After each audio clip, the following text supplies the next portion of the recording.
Hello, everyone. This is Gilgamesh, and welcome to chapter 8 of Isaiah. This is part 1. We're talking about the third wonderful child. Let's get into it. Isaiah 8, verse 1. We start off with, "Then the Lord said to me, take a large tablet and write on it with the stylus of a man belonging to Maher-shalal-Hash-Baz." Quite the name. Let's start here with taking up this idea of a large tablet.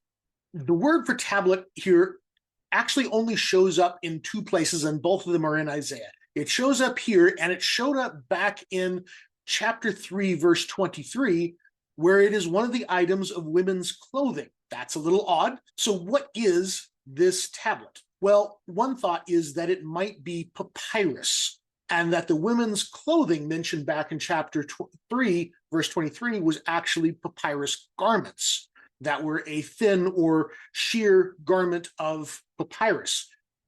We're really not sure what kind of tablet this is that he's writing on, because this word is only used here, and there was a lot of different types of writing materials they used at this time. Equally puzzling is the stylus of a man. What's the significance of the qualifying genitive a man? We don't really know. There's been a couple of papers put out on this. Translations are kind of all over the place on this. Some people suggest that this is writing with ordinary writing, although I don't know as opposed to what. He is supposed to take this papyrus or this tablet, and he's supposed to write on it in this manner. And he's particularly saying that it belongs to Maher-shalal-Hash-Baz, which is a name that we'll discuss in a moment. We go to the next verse. "And I will get faithful witnesses to witness for me, Uriah the priest and Zechariah, son of Yebrechiah, to attest to this document." Uriah is mentioned in 2 Kings 16:10, where he works with Ahaz to make a new Assyrian-style altar in the temple. And that's all we know about him. He's never mentioned anywhere else. This Zechariah is found nowhere else either. They're both called as witnesses to whatever this is that Isaiah wrote. But it's not clear what that is, and we're going to come back to that in just a little bit. We move on to the next verse, and he says, "And I went to the prophetess, and she conceived and bore a son. Then the Lord said to me, call his name Maher-shalal-Hash-Baz. For before the boy knows how to cry, my father or my mother, the wealth of Damascus and the spoil of Samaria will be carried away before the king of Assyria." Well, let's start here by talking about this prophetess. Some people would say that she bore this title because her husband was the prophet. If this is true, this would be the only case where the word is used that way.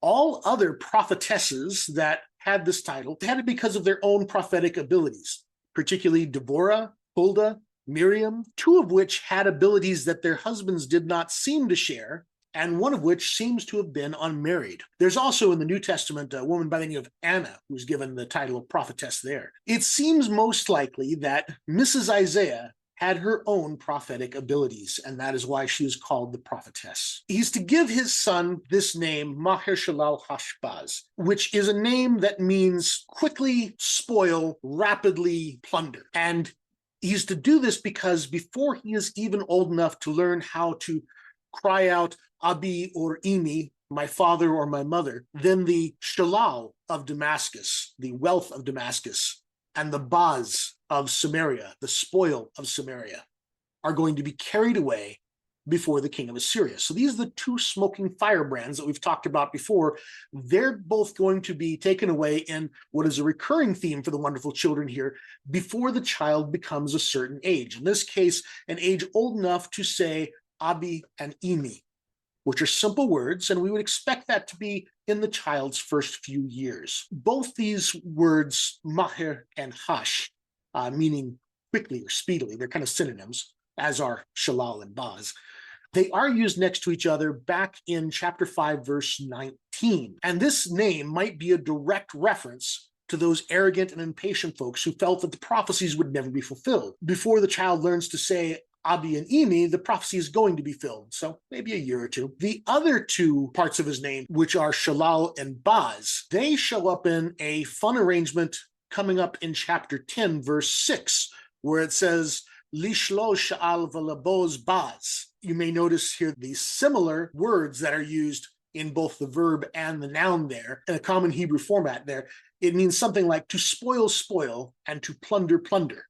And this is speaking of the king of Assyria. This is likely a reference to the name of this son. And sometimes these things are hard to see in translation. It seems like these two verses are intentionally tied to his name. There's also a somewhat hard to understand reference in chapter 33, verse 23, that has both Shalal and Baz in it.